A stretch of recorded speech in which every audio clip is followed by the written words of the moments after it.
সমুদ্রের জল ঘাঁটতে যা ভালো লাগে,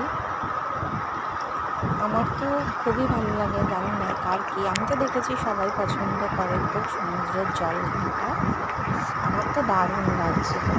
আমি দীঘাতে বেড়াতে গিয়ে এই যে ভালো জামা কাপড়গুলো নিয়ে নিয়েছি জল